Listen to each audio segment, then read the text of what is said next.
When someone says, "What does an entrepreneur?"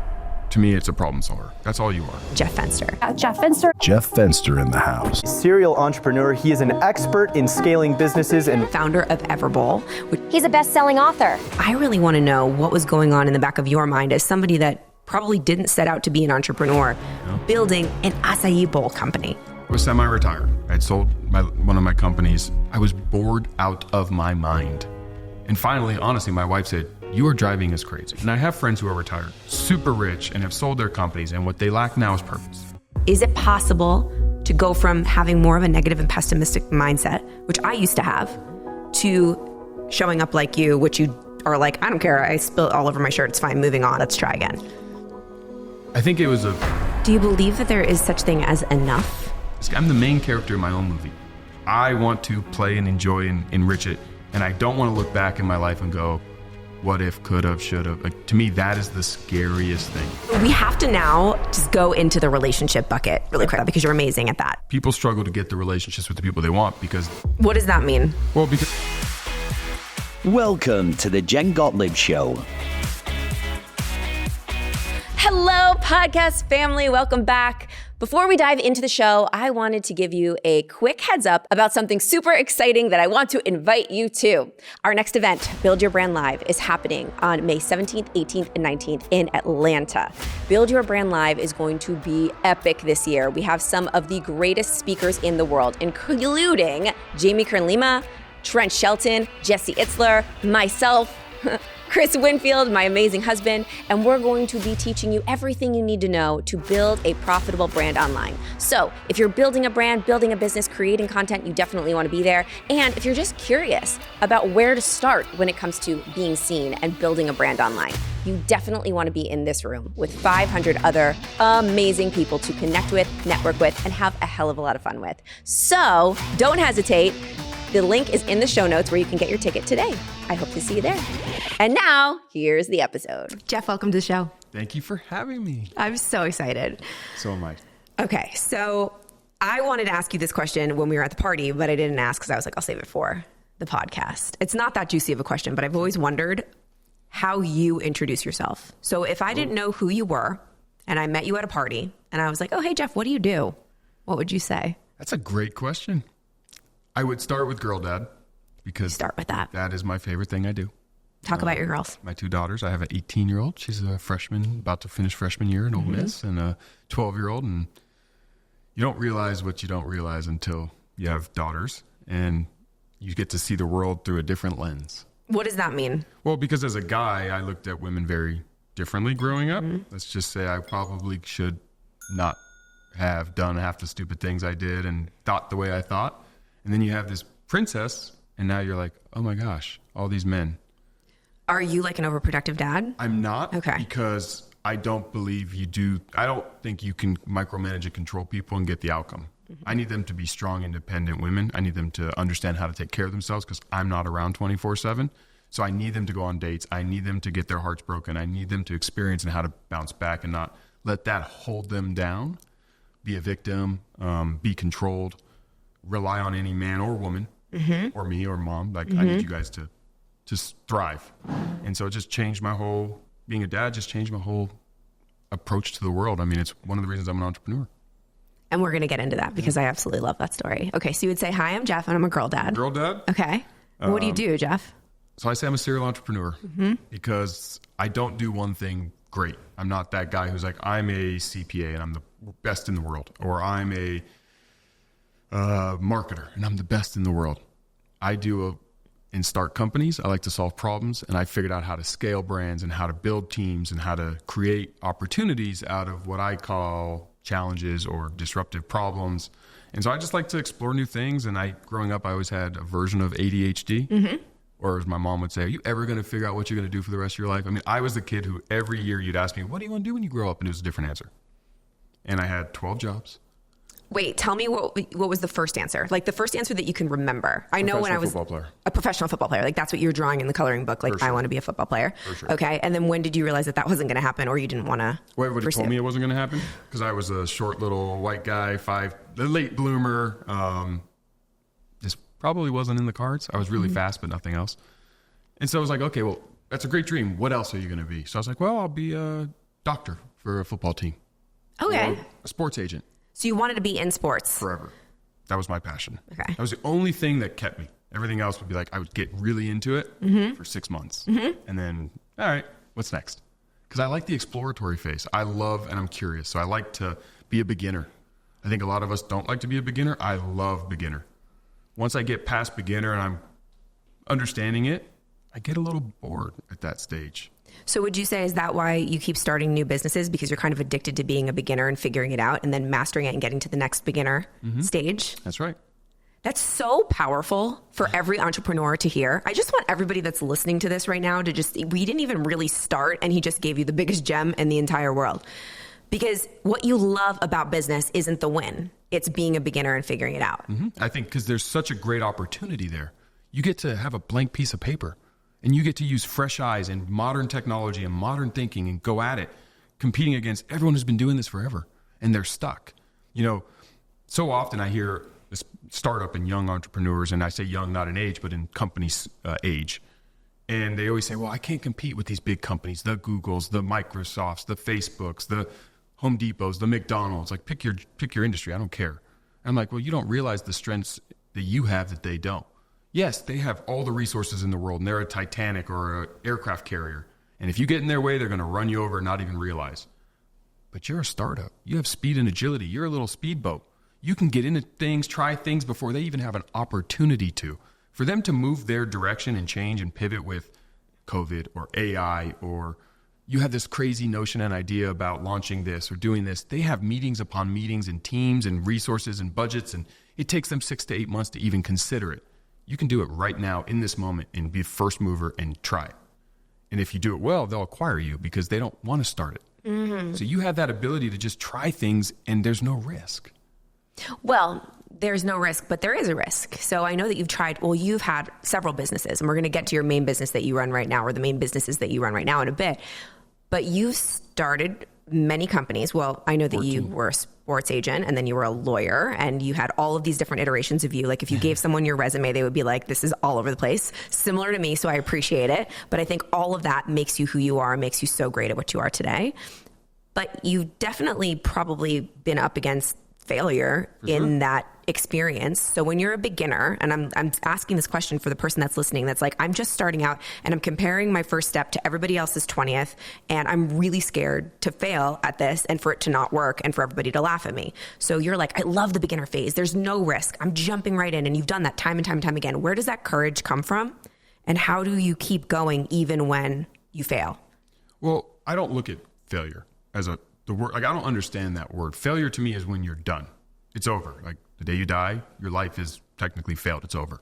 Or the day I'm no longer going to pursue business and now I'm going to go do something different because this whole industry is over for me. Okay, then you can consider that a failure. But trying something that didn't work is just trying something that didn't work. And we do that. Have you ever cooked a meal and be like, you know what, I didn't like the way that did. And you don't cook that again, so you cook it differently the next time. Did you fail?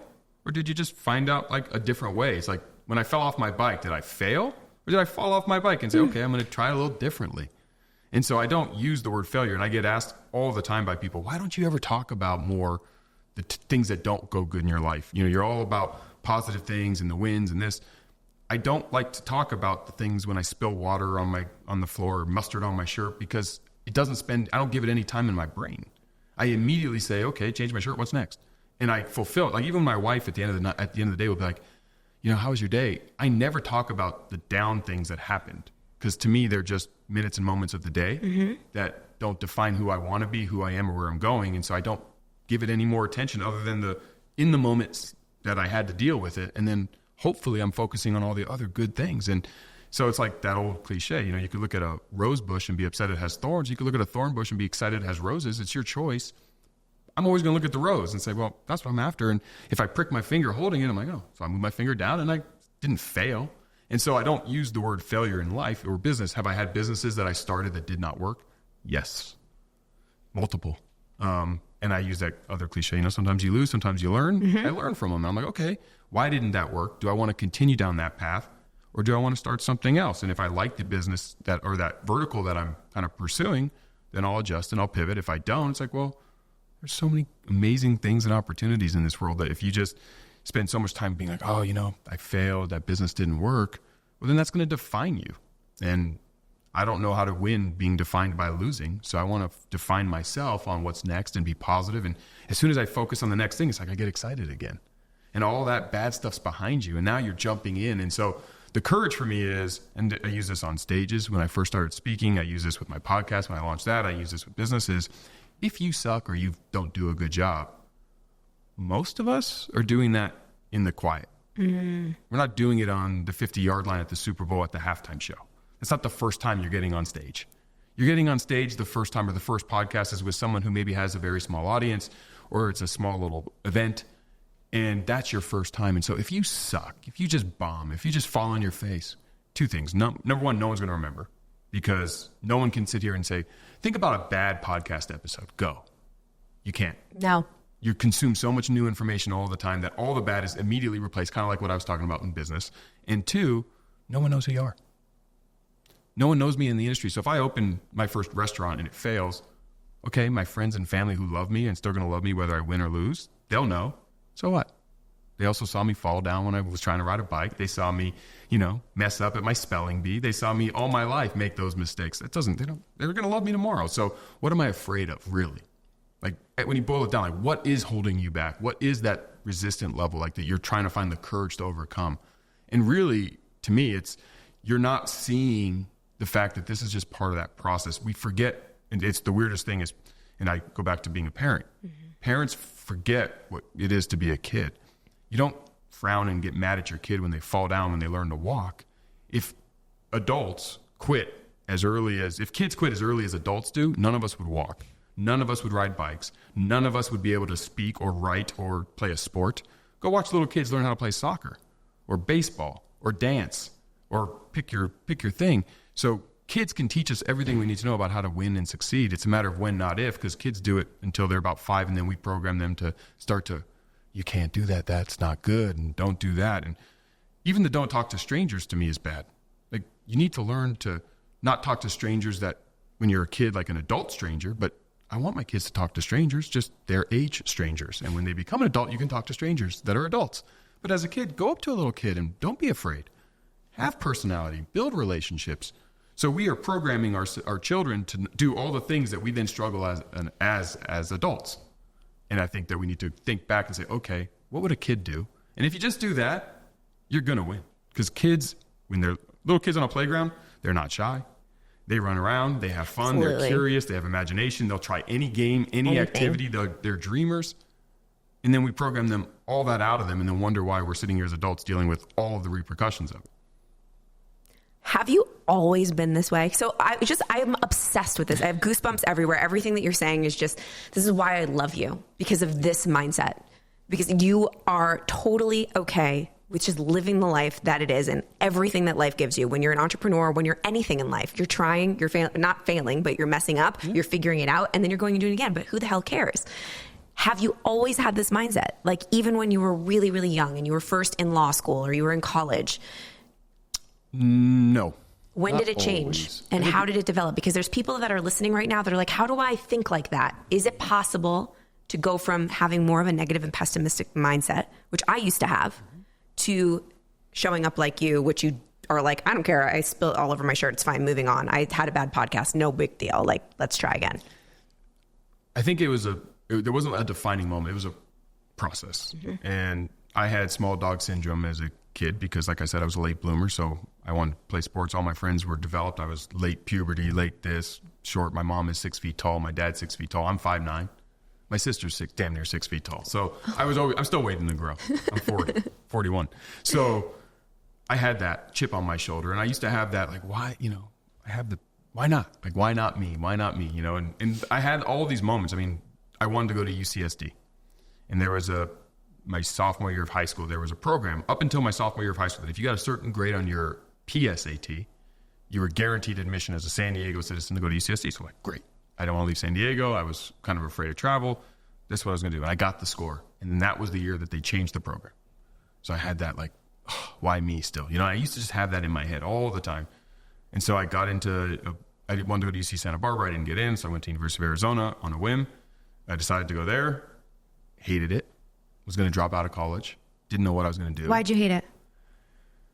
I had a fake ID in high school, so the party scene wasn't what I was like. I could do that anywhere. Like, that wasn't the draw. I didn't have idea what I was going to be when I was going to grow up. I didn't like the classes. I didn't like the idea of, oh my God, what? Because back then, you got to remember, in early 2000s, 2001, entrepreneurship wasn't a word.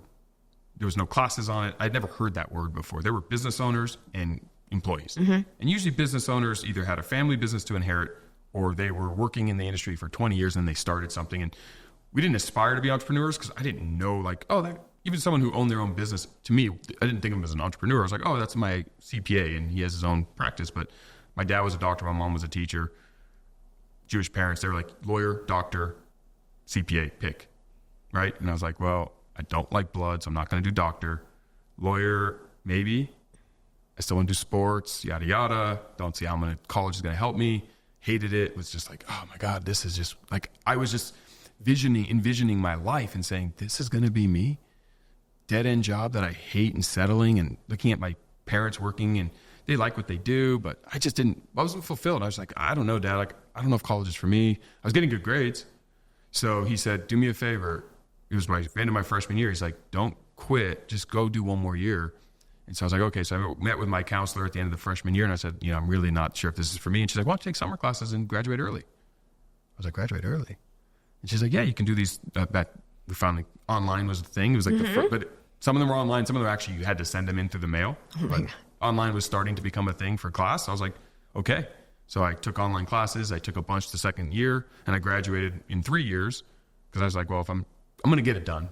My dad convinced me. He's like, you're not a quitter. Like, he gave me all the parental stuff and I graduated and I didn't know what I was going to do. So I was 21 years old and I was like, well, I'm going to apply to law school and I'm going to enlist in the Marine Corps. You're listening to The Jen Gottlieb Show. I didn't know that part of the story. I enlisted in the Marine Corps. You did? Yeah. I had an enlistment date, July 17th, 2024. I was going to the Marines to be a Marine. And you went? Nope. Because when I did it, I told them I'm also applying to law school.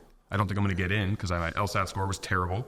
And law school doesn't like 21-year-olds just in general. They want older, mature. It's a different kind of education. And I was told that by my counselor, but I applied to 15, 20 law schools and I got into 2. One in Orlando called Barry University and one in Miami called St. Thomas Law School. And so I was like, I'm going to go to law school. And so at 21 years old, I flew to Miami, went to law school, and I was like, I'm going to be a sports agent. And that was the plan and that was the path. And I was like, I also hated Miami as at 21 because I had no friends. And the reason I had no friends is all the law school was older than me. 26, 27 is the average age. Number 2, the way these 4th tier low-level law schools work is they accept, say, 100 kids. It's more, but just for easy math, they kick out 40. So it's curve-based, which means even if I get 85 right out of 100, if I'm in the bottom 30, 40%, I get an F. So I'm competing against all these people. And I just turned 21 in April. I'm there in June. I'm a young kid.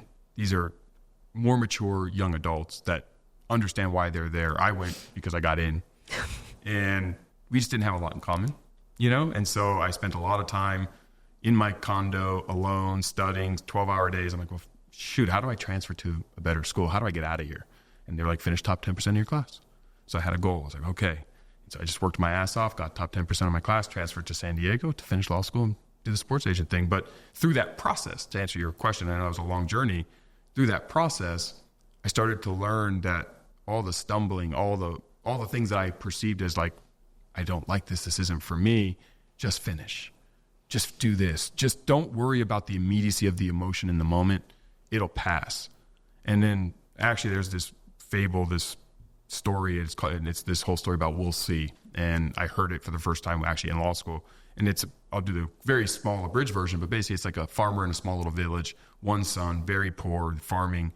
Well, one day they find this wild horse. They get it into his thing. You may have heard this. I do, but I want you to tell it again. And the villagers come by and they go, oh, you're so lucky. You just got all this wealth. He's like, we'll see. And then his son gets on the horse and falls off and breaks his leg and can't help him farm. And it's farming season. They're like, what are you going to do? You don't have the resources. It's going to make you go bankrupt. We'll see. And then an army invades and they come to recruit all the young men to go fight, and his son had a broken leg so he doesn't have to go fight and potentially die. They're like, you're so lucky. And the moral of the story is you never know in the moment what these decisions are. You think you do, but we'll see. We'll see. And so it was just like, I started to just develop this, like, you know what? I can win if I do these things. Like, I finished top 10% of my class. I graduated college. Now, is that a milestone for a lot of people? Like, well, I graduated too. Sure. But there was a serious moment where I was quitting. I was done. And I twisted it to, well, if I'm going to, instead of quit, how do I just do it faster and get it over with faster? And it worked. And then it was like, you're not going to get into law school. It's like, okay, but I did. And I went to some weird law school that I didn't want to go to and was potentially going to get kicked out because bottom 40% get kicked out. And I don't know how to do this thing, you know? I never really studied like that. And I did. And I won. I was like, oh my gosh, if I just apply myself, I can win. And if I just don't worry about today and stop being so in the moment, like, I don't like this, so I quit, or this isn't for me, or this is for me, and I'm going to just have longer perspective. This is my life. And it just started to build. And then my third year of law school, I had a kid, and that changed, well, met my wife and the whole thing, and that changed everything. What I'm hearing right now is this journey of figuring it out. And so many people that I talk to, like young entrepreneurs or even people in college that don't know what the hell they want to do, like, I just don't have it figured out. I don't know what my purpose is. I don't know what my passion is. I don't know what I want to do. And you're sitting here listening to one of the most successful people that I know, which is you, in every area, as a parent, as a husband, as a friend, and as, of course, as a business owner and entrepreneur. You were all over the map. You all over the, like, and spoiler alert, you guys, he's not a sports agent. You're not a sports agent. You're not a lawyer. You didn't end up doing any of that. Now, I mean, and you've done several, you were an online marketer, right? You had that little moment in time. But now let's skip to today. So today you own a huge, I'm going to say huge, acai bowl franchise called Everbowl. And I want to go back to the day that I met you. And I want to go back to that time. This is selfish for me because I want a snapshot of that moment in time because I know that was the beginning. So right now you have how many locations? You told me last night. Just under 100. Just under 100 locations of this incredible acai bowl company. It's like real good, guys. Everbowl. Go try it. So I met you at Dan Fleischman's studio. It was the first time I ever went there. I was so nervous. I had just met Dan because I joined his mastermind and I was like, I'm in LA. Can I like come hang out with you? It was a dare of the day for me because I had such imposter syndrome with Dan. And I was like, I think I need to go hang out with Dan. He's like, yeah, come to the studio and we'll create some content. I was like, oh my God. And I go and I'm so uncomfortable and we like create content. I don't even know if I still have it. We like videoed me talking about something. And then this is the best part of the whole day. And you don't even remember it, but it's okay. I do because you reminded me. Okay, you remember it now? We talked, remember? We did. We had this. But do you remember it? Kind of. But okay. Continue. It's okay if you don't remember. I don't care. It was different. It was a different moment. It was. So you come out and you have this black baseball cap on and you look like you're 15. Legit. I thought you were a kid. You were the cutest thing ever. And Dan was like, this is Jeff and he's starting an acai bowl company. It's like, it's already like getting some traction. He's starting it. You really should know him. You guys should know each other. I was like, that's awesome. And I think we did some kind of exchange at that moment in time. Where was your business at that moment? Because you were young, you were hungry, you were just starting to build this company. And I really want to know what was going on in the back of your mind as somebody that probably didn't set out to be an entrepreneur or a food entrepreneur at all in any way, shape, or form, building an acai bowl company. Well, so that was 2019. Yeah. We started on October 2016, and I'll go back to there because I think it's important. I was semi-retired. I'd sold one of my companies and I was not sure. I was like, I could retire. Like I had enough resources financially. I was like, I'm in a position, and in my head as a kid, I was like, I want to retire early. So I was like, I'm going to retire. And I was like, okay, great. So when I met you and I thought you were 12, you were like, I'm retired. But no, you were. That was 2019. So at the end of 2015. Even earlier. Yeah, at the end of 2015, I retired. I thought I did. And 3 months later, I realized I don't want to retire. I don't know what that means. Like that to me means you have no purpose. I'm retired. Wasn't that really like, I couldn't imagine. What were you doing during that time? I was sitting, the first month I worked out every day and I would watch my kids go to school and I would watch them come home. And I was like, oh, this is kind of cool. And then a month later, I'm like, oh my God. And everyone might remember if you were to go home for a period during the initial days of COVID, I was bored out of my mind. And finally, honestly, my wife said, you are driving us crazy. Because I'm like, let's go do something. And she's like, I have to go pick the kids up and take them to here. I'm like, let's go on a trip. She's like, I can't. The kids at school. I'm like, what do I do? And she's like, go do something. And it was the first time I thought retirement meant like, oh, all the stress of work. And no, that's the part I love the most is the purpose. So she's like, go do something. So I'm like, okay, what am I going to do? I have all these old clients from the payroll days, the HR days, the recruiting days, the digital marketing days. I'm like, I can do consulting. That's kind of a flexible deal. So I was like, okay, I can get an office, and I'm eating an acai bowl, and I've been eating them in my house for years.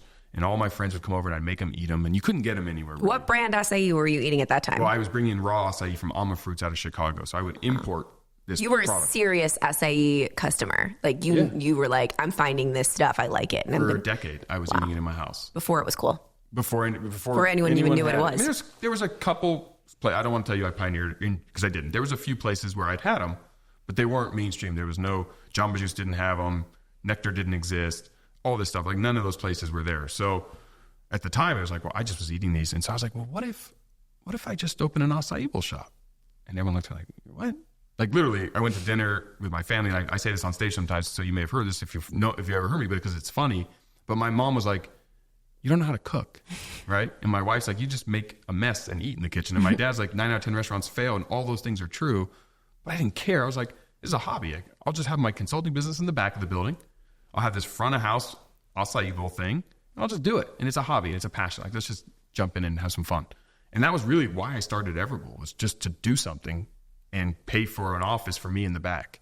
And that was like, truthfully, the initial spirit of this company. I am obsessed with this. And I just want everyone to just pause for a second. You started this just to start something that you enjoyed. If I tell you how I signed the lease, it's the funniest story, because I was visiting one of my last clients with Neil Patel, our digital marketing agent. We had a client in Poway, yeah. And we were done, and he was spinning up Neil Patel Digital, and I was still friends with him. So I was visiting them in Poway, and I wanted a smoothie. And I went to Smoothie King. I was going to say Tropical Smoothie Cafe because I just read an article about them. Smoothie King. And it's in Poway. It's been there for 20 years. And I went in for a smoothie, and the owner was literally putting stuff in his van, for like machinery. I'm like, oh, are you closing? And he's like, yeah, I'm retiring. It's been 20 years. I'm like, what's coming? He was like, I don't know. I tried to sell it. No one wanted it. I was like, well, what's the landlord's number? He gave me the landlord's number. I'm like, well, if this was a smoothie shop for 20 years, this would be a great place for me to. And I had this idea in my head, but I hadn't started yet. I had no name. I had no menu, nothing. Called the landlord. She told me it was like $4,000 a month. I was like, fine, I'll take it. And I signed the lease with no name, no menu, nothing. In July of 2016, I opened in October of 2016, like on a whim, because that moment the guy was closing. And I figured if there was this audience of smoothie lovers for 20 years here, worst case, if the acai thing didn't work, I'll make it a smoothie place. And he survived, so why not? And it had some infrastructure. And that was like on a whim, how that whole thing. So I signed the lease, and everyone's like, what are you going to call him? I'm like, I don't know. What's your menu? I don't know. Like, You started before you were ready. I started before I was ready. So many people wait until they have it all figured out. I need to have the name. I need to have the business plan. I need to raise capital. I need to have the entire branding book. Like for so many people that are like, I can't start my social media until I have the branding book and the colors and the fonts. You figured it out as you went. You said, give me this lease and I'll build it because I have it. It's here and I'll just create it as I go. To quote Jen, start before you're ready. It's not my quote. It's, who is it? Stephen Pressfield's quote. Well, I know it from you. Thank you. So my world is Jen's quote. Thank you. Yes. I've taken it from Stephen Pressfield, but it's a great book, War of Art. You should read it. It's I will, a great book. because it's weird that people don't start when they're not, like I said, I like beginning. Like what is the first step? It's the first step. So pick a first step for you, whatever that is. And if you need a brand book, well, then that's what you're working on, but you've started. The difference is I want to take big steps, because once I take a big step, like once I sign that lease, now it's mine. I'm paying for it. It's accountability on steroids. Yes. I did the same thing with my book. The day that I decided I was going to write a book, I went online and I bought a domain for a title of a book that wasn't Be Seen. It was another title that I will. What it was? Yeah, The Creation Process. I will never write that book ever. It was a keynote that I did, but I bought thecreationprocess.com or something. It was like $3,000. And I did it that morning in my pajamas. I didn't even brush my hair yet. I was like, I'm going to write a book, and the only way I can hold myself accountable to doing this is if I go put money on the table. So what can I buy right now to force myself to follow through? And I bought a domain. You got a lease. So in the lease of my Poway location of Everbowl, because when you do a lease, they do require you to tell them a name. Okay. What did you give them? Thrive Bowls. That's the name on the initial lease of Everbowl. I love this. So it didn't even end up being the name. No. So people are like, I have to have the perfect title. It has to have the perfect everything. No, it always evolves. Ideas don't come out fully formed. No. I believe that so much. And you guys, if you're listening to anything right now, he has, this company's going to be $1 billion company. It is. No, it is. I know it will be. And you have hundreds of restaurants across the country. And it started as you just saying, all right, I'm going to get this lease and I'm going to call it something that it's not even called anymore. And there's going to be a front of house thing for my consulting. For your consulting. Yes. Okay. So how fast did it turn into no more consulting in the back and now you're actually selling acai bowls? Day 3? Day 1 was scary because no one came in. What was that like? So weird. We opened our doors. Ben, who was my first hires, I'm there with him. We opened our doors the very first day. 3 hours go by, not a single human walks in.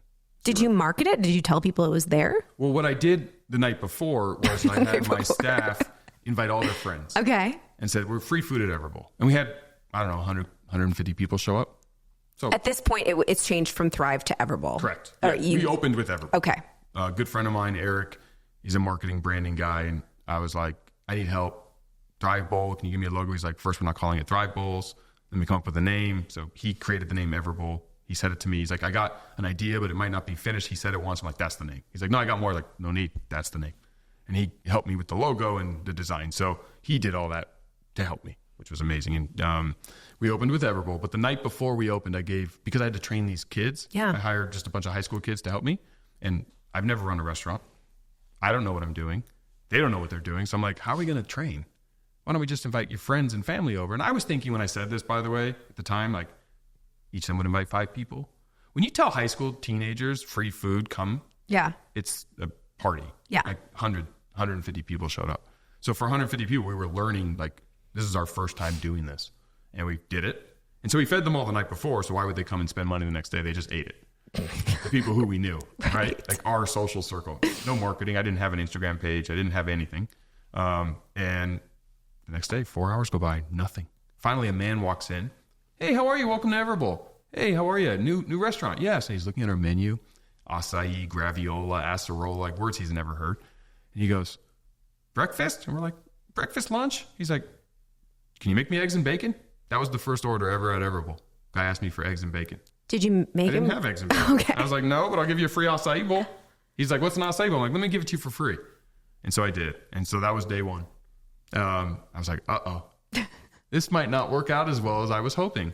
But day 2, so I gave free food most of the day. Anyone who came in, even they were willing to pay, I was like, just tip the staff. Let me just keep doing it. But day 2, 24 hours after I gave away free food, a lot of people came back and brought friends. I was like, well, that's cool.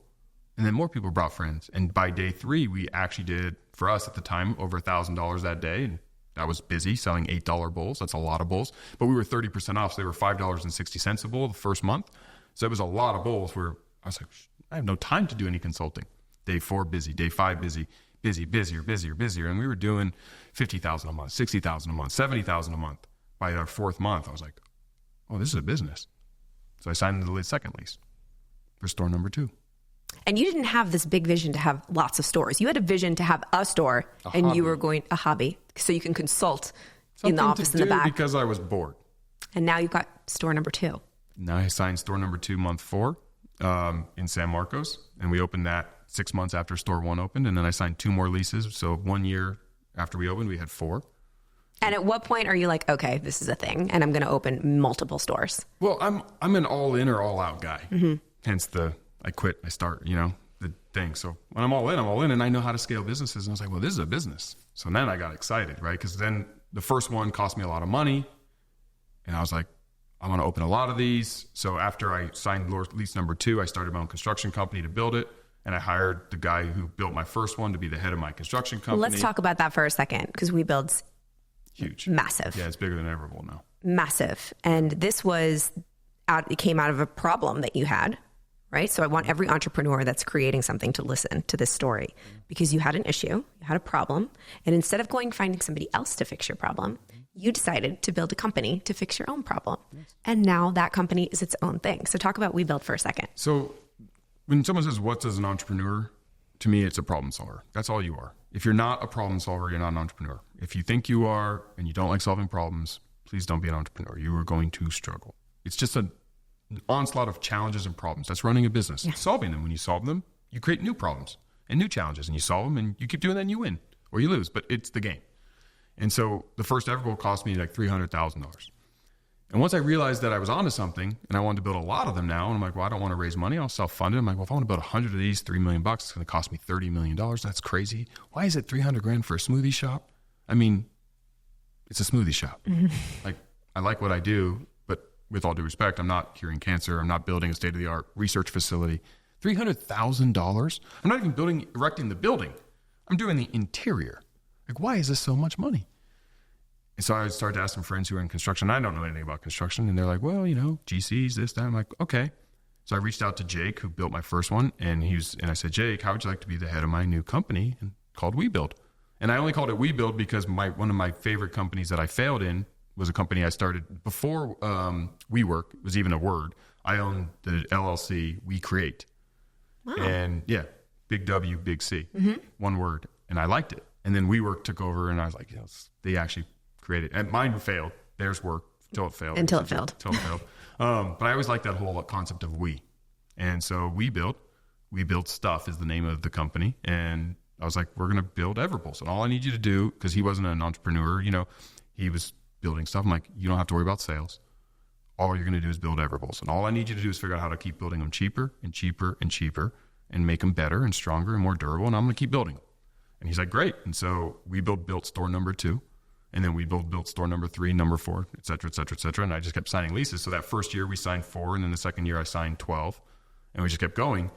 But the problem I was solving was a repeatable problem. And it's one of my keynotes is on vertical integration. It's like looking at your business and saying, what are these things that you're going to keep running into over and over and over again that are causing you heartache, causing you concern, making you have to go raise money, making you have to do things outside of your core business? I want to sell acai bowls. I have to raise money to build the building so I can sell acai bowls. Well, if I want to open 3 restaurants, it's not a repeatable problem. Who cares? If I want to build 100 of them, 100 times. Well, if I own it myself and I don't need to make money doing it, I need to save money because I get economies of scale. I get to become smart at what we're doing, and I get all these benefits. Well, then I'm onto something. And so as a result of that, for me, I'm a serial entrepreneur. So I just started a company to solve my problem.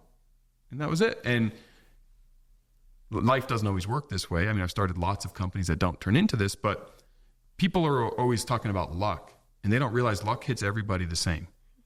We all have those. The difference is, maybe you've heard the quote, luck is when preparation meets opportunity, but it's really, are you prepared to recognize the opportunity? And we all miss them. And so many people say, I'm waiting for my break. And the problem is you just didn't see it. I call these unicorn opportunities. That's very well said. How do you recognize them and know that they're a unicorn and not a donkey dressed as a unicorn? How do you have that sense, Some people Sometimes take the leap donkey, and it's a donkey, and you just have to be willing to take that risk. But that's going back to everything we were talking about earlier. It doesn't, and you know what, if it's a donkey, then I had fun trying a donkey. It's part of my story. Like, think about, again, I always go back to being a kid. Think about when you were a teenager. Do you remember the night you studied and got the A+, or do you remember the night that you almost got arrested because you did this, or the night your friends and you almost missed the test because you went and got coffee? And the almost disasters are the things you actually look back on with memory and laughter and tears with your closest friends. So when you're 150 on your deathbed or 200 on your deathbed, and you look back at life, are you going to remember everything that worked so perfectly? Are you going to remember, do you remember that thing we thought was going to work and it ended up being a donkey? Yes. Like, that's what you're going to remember. Yep. And you're going to remember it with love and passion and excitement and happiness. So who cares, right? Like, what does it really matter? The game is the game. And that's what I learned when I tried to retire was I don't want the destination. I do. That's what I strive for. But as soon as I get there, I want another one. So what I really like is the process of getting there. Mm-hmm. And that's what's fun. And if you can enjoy that, life becomes better. You're not overly concerned with, am I where I need to be? Like, no, I'm never as far as I want to be. I'm not the owner of the Lakers and the Raiders. I am not a multi-billionaire. I have not built every business I ever want to be. I do not have all the success and glory I'm after. But if I had it all right now, I would either be unfulfilled because I would need to set bigger goals, or I would have bigger goals, right? So I want to pursue them, and I want to keep knocking them off my list and make bigger and better goals. And that's the fun stuff to me. And so being a serial entrepreneur allows me to do that. And WeBuild was not meant to. I mean, I told him, said no. Like, I had a friend who had supercuts. He said, will you build supercuts for me? I said, no, I'm just building Everbowls. Like, you know, and so when I met you, a long-winded way to get there, I had 17 locations when I met Dan. And Dan joined, and 17 corporate stores. And I was like, I'm going to go, let's grow this thing to 100. And I'm not going to franchise. I was never franchising. I said that my private equity group, Saruya, they were like, we'll invest if you franchise. I'm like, I'm not franchising. They invested anyway. And he said, one day you're going to be smart enough to realize you should franchise this thing. And I want to be a part of this. And so he was right. I was wrong. It was better to franchise, but I wasn't smart enough at the time, or I didn't have the understanding of the business.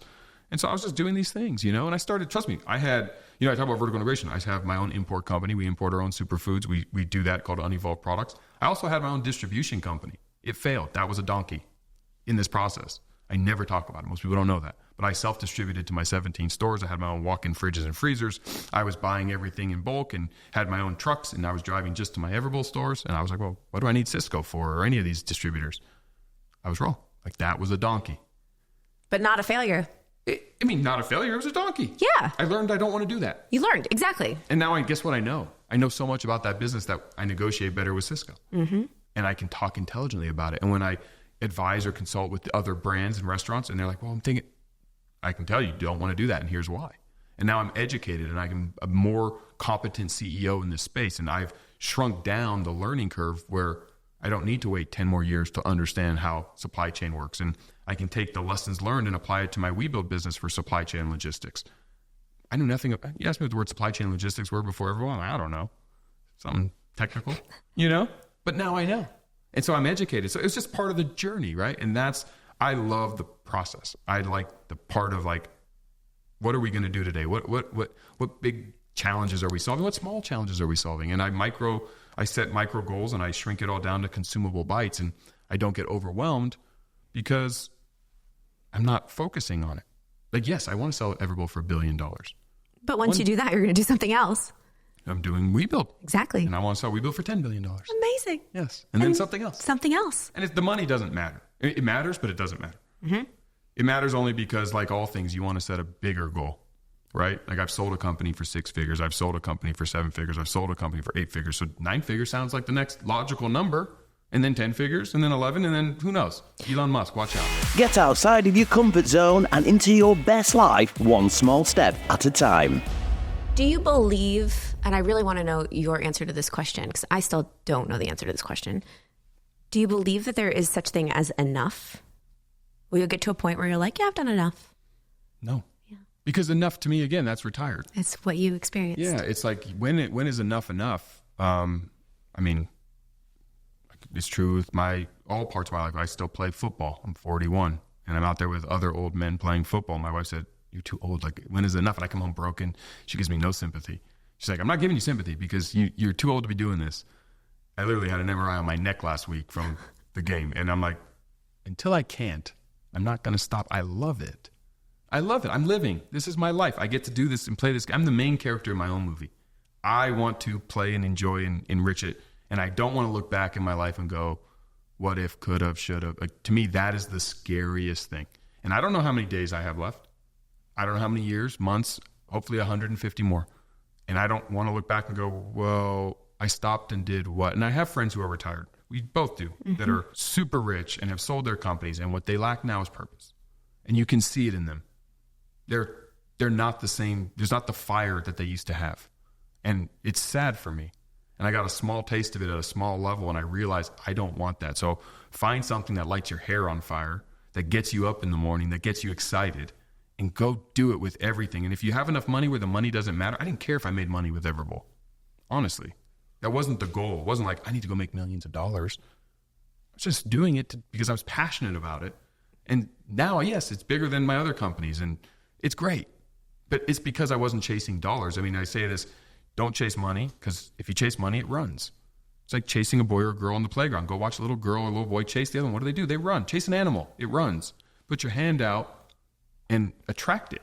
And so I attract money, I attract opportunity, I attract relationships, I attract success, I attract it because I'm doing the things that are going to allow attraction to happen.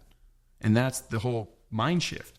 And as soon as you switch that mind, you shift your mind and switch your approach, you won't feel like everything is just out of reach. Like, I've been chasing and stop chasing.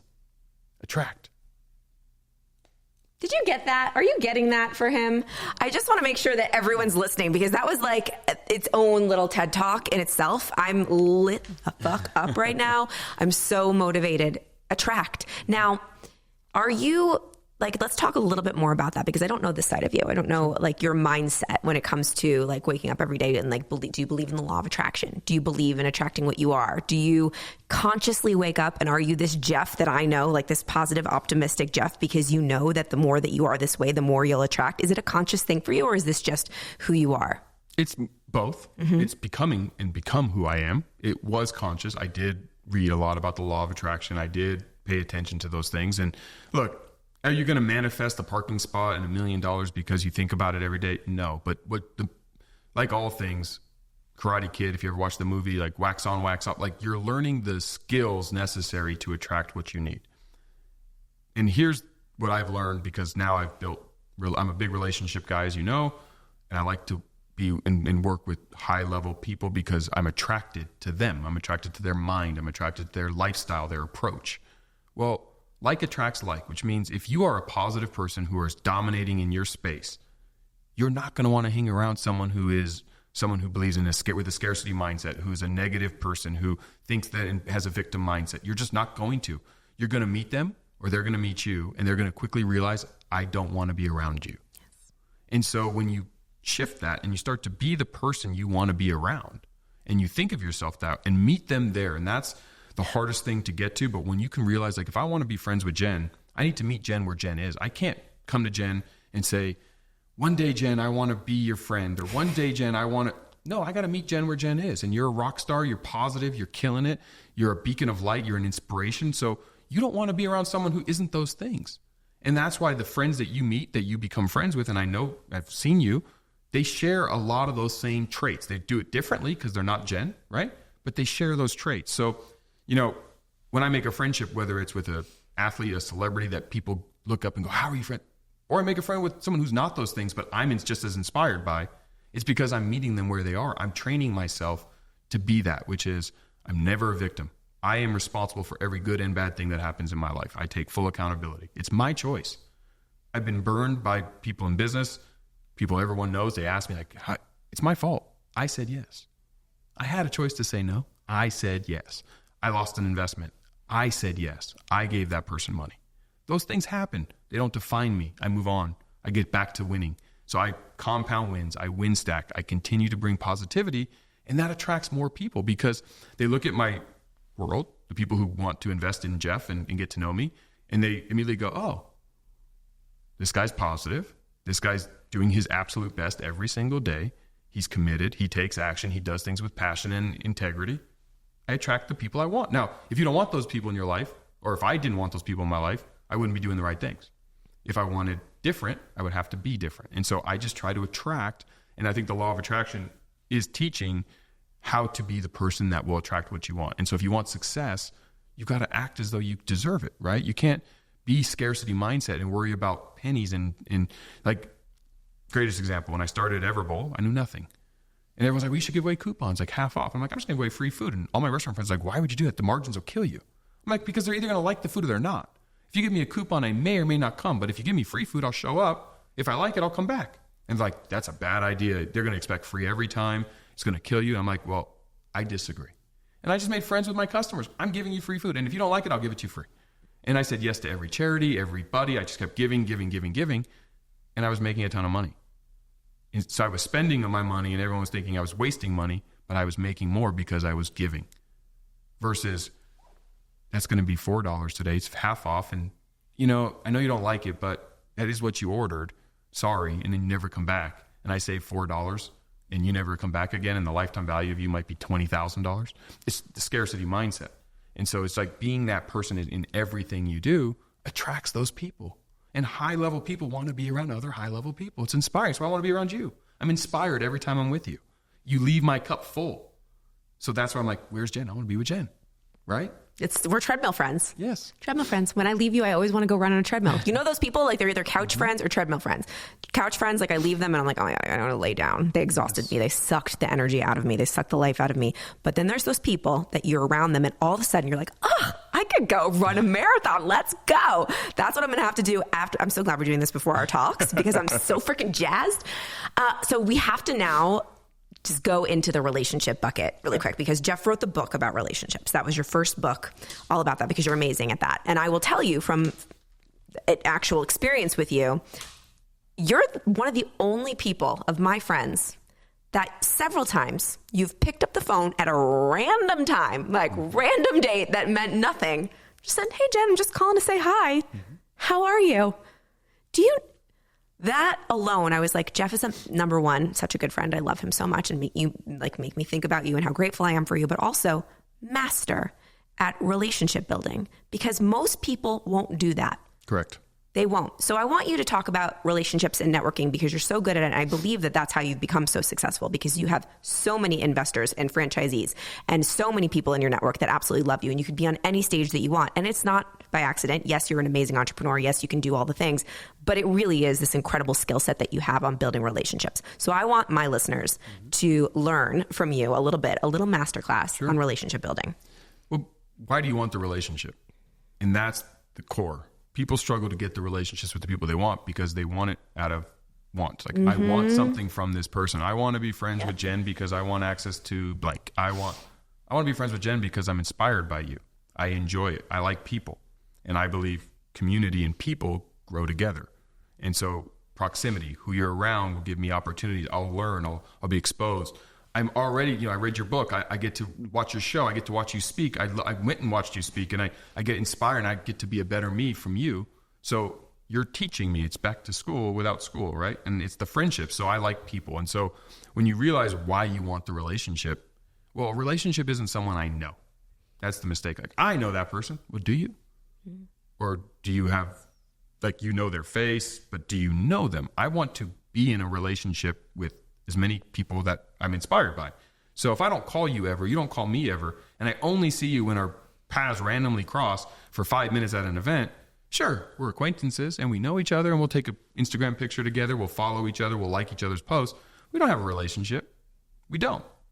But when I call you because I'm in my car and I don't have to listen to music every time I'm in my car, I use that as a check-in. Like, who have I not checked into that I care about? It's been too long and I haven't seen or heard from them. I call because, hey, how are you? It's not a text, it's a call.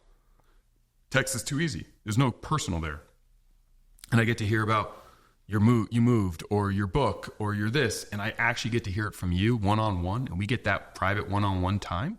We just built, and what I call it make a deposit, but we just made a deposit in our bank account together where it's like, in today's world, how many people do you get to do that with? It was 5 minutes. We do that for 5 minutes. And that made a bigger deposit in our relationship where each time we've done that than years DMing or liking or commenting. 100%. It's the easiest thing to do. And it shows that you care. Literally, it shows that I care. I remember that one little phone call now today, and that was like a year ago, or I don't know how long ago it was, but I remember all of them. Of course. And it was 5 minutes. I don't remember the last time someone liked my thing, you know, and that's great and wonderful in a little micro way you can create value for people. Of course. But talk about like this. So the person that's sitting here thinking, they're like, well, I'm scared to pick up the phone and call somebody new. Because I think that there's a lot of introverts out there that get a little nervous, like, oh, I'll call them tomorrow. I don't want to call out of the blue. Like, that makes me feel a little bit nervous and shy, especially if it's someone they want to make a new friendship with. Sure. So I have a couple hacks for this. Tell me. So number one, we all have a cell phone. In the contacts, most people just put name, phone number, email. Well, there's a notes section.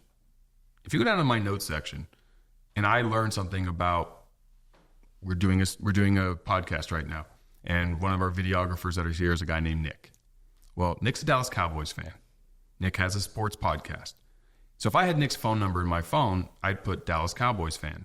I'd put sports podcast. So when my Raiders beat the Cowboys, I can quickly put in my phone Cowboys and see 14 people or 43 people that are Cowboys fans. And I could send Nick a text, hey, Nick, haven't talked to you in a while. Did you watch my team beat your team's ass? Smiley face. So good. It's just a little ribbing. But if I want to build a relationship with Nick, guess what? I just created an opportunity or a reason to connect. Because we all sit there and go, why? I want to talk to Jen. I want to talk to Jeff. I want to talk to Nick. I have nothing to say. I don't know. Well, the more I know you, right? How's South Florida? What's a good restaurant? If I know that you and Chris are doing this, your event's coming up. Are you nervous? Whatever it is, I just spoke at an event, Jen, I think you should be speaking at, connect you. Like, those are the little touch points, but you got to have a reason and a memory, and I don't always remember. So because my memory isn't great, so when I put someone in my phone, I always put notes about their interest, their likes, their business. And then when life happens, I can just use the search tool and type in anything I want, and anyone who's relative to that, you know what, I haven't talked to Jen in a while. Boom. Because I put Miami or Florida in my phone. One of the reasons I called you, and I was like, I haven't talked to Jen in a while, and she just moved to Florida because I knew I was going to Florida in a few months when I booked my ticket. That was a memory for me, and I'm like, South Florida, who's going to be there? And I was like, let me call Jen and say hi. I didn't even tell you I was coming, but it was just a reminder for me to call you because we live in different cities. We all are running 100 miles an hour. We don't stop and smell the roses, so we need those moments. And life gives you those moments again if you recognize the opportunity. So I use that for those things. And so I see something with crypto, my crypto friends will hear from me. I see something in business, my business friends, sports, life, music. It doesn't matter what you're into or not into. It doesn't have to be about business. And now we become a personal level. And that is where everything changes. Everything. Because now we're building a relationship, and relationships is how you scale and grow even bigger, because I've had the privilege of speaking on your stage at your incredible event. And I wouldn't have had that had I not gotten to know you and meet you and whatnot. Like, that's a huge win for me, right? And then we've got this win, and then we're gonna keep creating wins together, win after win after win, because we have that relationship. And that's right. I always like opportunities. They come from people and relationships. And so if you're scared to ask or reach out, and you're like, I don't know what to say, well, take notes, because people tell you what they love. It's the simplest little hack. You guys, this is like a tactical, tangible thing you can do.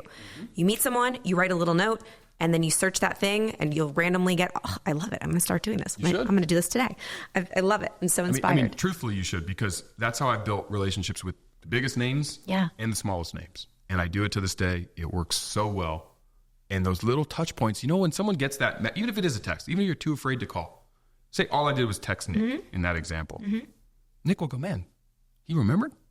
And instantly I got a deposit with Nick. Now, I mean, nothing may never come of it, but who cares? Because this is where it feels a little weird with relationships, but in my book, I explain it. I look at relationships like a bank account.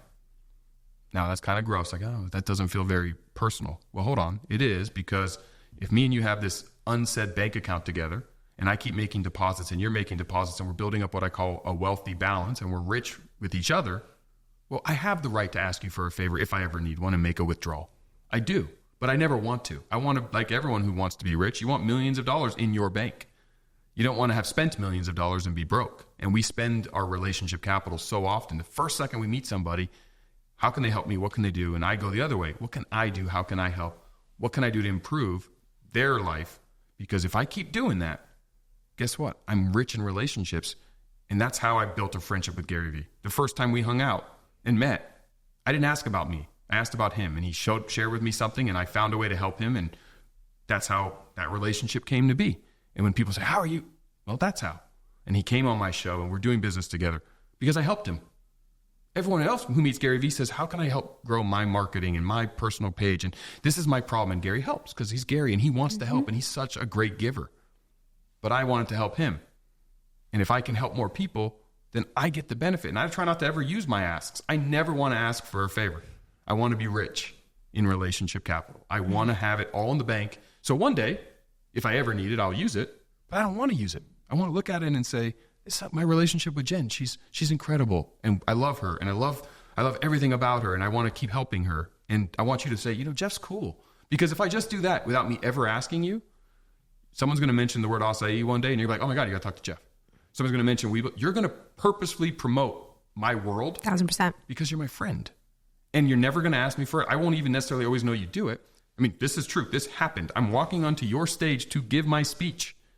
And you and Chris were like, you need to talk to Jason in New York. I'm like, I don't know who he is. And you connected us in a text thread. I'm literally texting, as I'm walking onto your stage, you connect me with a badass. And we're having dinner in Miami when I come out there because he's going to be there. And we built this friendship that you guys curated for me with someone who I love already because you guys are awesome. And that doesn't happen if I don't make deposits, right? And it's because you're awesome. We're awesome because you're awesome. Well, thank you. And it's all this all comes back to this abundant giving mindset. I like the acronym HOPE, help one person every day. Oh. Help one person every day. You can steal Never it. heard that. Yeah. That is well, awesome. You'll hear it tonight on stage. Yeah, I think about that each day when I'm creating content. Instead of thinking about helping millions of people and all these thousands of millions of people or whatever, there's not millions yet that are watching me, but there will be. And I think about the one person that needed to hear what I had to say that day. And I think that it's very simple. Like Jeff is an expert at relationship building. He'll probably touch lots of people today and make lots of deposits. But use those of you that are listening right now, that feels a little overwhelming. One person's good. And you can make those win stacks, those little micro win stacks. Can I tell you something fun? Yes. So the one thing I always tell myself before I go on stage is make sure one person gets value from this. Yeah. I never thought about it in the acronym HOPE, but that's my mindset is if one person likes this, I don't care how many people are out there. If one person likes it, I win. Because the rest won't remember if they don't like it. No, they won't. They won't. It's so freeing. Nick came up here, which means we're almost out of time, and I don't want to keep you here for too long because you got to go speak. This has been, sorry to all my other guests, but this has been my favorite episode. I'm so lit up. I hope, are you not agreeing? Like he was dropping bombs. And I'm going to break the fourth wall right now because, and this is something that we both do. And I know many of you that are listening are also content creators. Like he brings a videographer, an amazing videographer with him every single time he goes anywhere. Andrew's the best and is capturing everything. And I've watched you since when we first became friends, when you first started building the Jeff Fenster brand. I remember you didn't have any brand. And you're like, I need to start doing this. And you have gotten the reps. Practice talking to people, being interviewed, and you bring him and you capture every single thing and you get better and better and better and better and better each time. And I'm just so grateful and honored that I got to sit down with you today. I feel like you are at the height, like everything that you just said. I hope that everyone shares this episode like crazy because I know I can't wait to snip it up into a zillion reels. You just rocked my world and you really affected me, and I'm going to show up differently today because of you. Well, that means the world, Jen. And honestly, I am not where I am today but for you. And I mean that. You have your approach to start before you're ready, your morning routine that I used to watch you. It's the weirdest thing. It was kind of weird. It's like, I'm watching her put her makeup on. But I was inspired by the content. The fact that you were doing it without your makeup, being a girl dad, I know that that's not an easy thing. To your point, most people don't do anything until they're perfect or think it's perfect. And you're willing to be as vulnerable as sharing content while you're making yourself up. Not that you need it, but you're willing to show that side. That's inspiring. That's like, wow. I can do all these things. And so when I have my moments where I have self-doubt and all that, I can tell you on numerous occasions, I have leaned into things I have gotten from you. You are a beacon. And so this has been a privilege and an honor. And I was so excited you asked me. I was like, yes, please. I couldn't wait. And the fact that when you launched the show, I was so excited because we need more Jen everywhere all the time. Oh my gosh, I have some super, super exciting news for you. If you want to be a speaker, if you have ever spoken on stage before and you were like, I absolutely love this, I want to do this for my life, but I have no idea how to get on my very first stage, or you've been speaking and you really just want to leverage that speaking career and grow it and get on more stages, I have the most amazing opportunity for you. I'm going to give you the opportunity to potentially speak on our stage with an audience of 500 people alongside some of the top speakers in the world. We are hosting a competition called Speaking with the Stars at our next Build Your Brand Live event. It's your opportunity to compete with other speakers to get a chance to speak in front of 500 people at our major event alongside people like Jamie Kern-Lima, Trent Shelton, Jesse Itzler, me, my husband Chris, and a whole bunch of other amazing celebrity speakers. So if you want to speak, I dare you, I'm going to give you a little personal dare. Step outside your comfort zone and sign up for Speaking with the Stars. All you have to do is grab your ticket, send in a 5-minute video of you speaking about whatever topic you choose, and our judges will choose the top 15. Top 15 speakers are going to get an amazing flyer that you can post on social media saying that you're a finalist, and we will announce the final 6 speakers at the event. Those speakers will get to compete on stage in front of everybody and compete for their chance to win the top speaker of Build Your Brand Live. So if you're leaning in right now, I know you are, I hope you are, because this is a really great opportunity. Grab the link in the show notes, click on it, and go grab your ticket and apply for Speaking with the Stars. I can't wait to see your video, and I hope to see you on the stage. See you there. Thank you, friend. All right, everyone, share, subscribe. Where can everyone follow you and get all the things? And just everything. Fenster Jeff on Instagram, jefffenster.com, Everbowl. Everbowl. You probably have an Everbowl in your city. If you're listening, there's a really high chance. If not, call me. We'll put one. Yes, there you go. Or if you want to start an Everbowl, if you want to open an Everbowl, you can contact Jeff. You can be a franchisee. And you can also text Jeff to 33777. Text Jeff to 33777. 777. Amazing. It's a new thing for us. We're trying. So I love it. Jeff to 33777. Do it because he's trying it. Yes. I love you. I'm so grateful for you. Love you too. Thank you. Thank you for being here.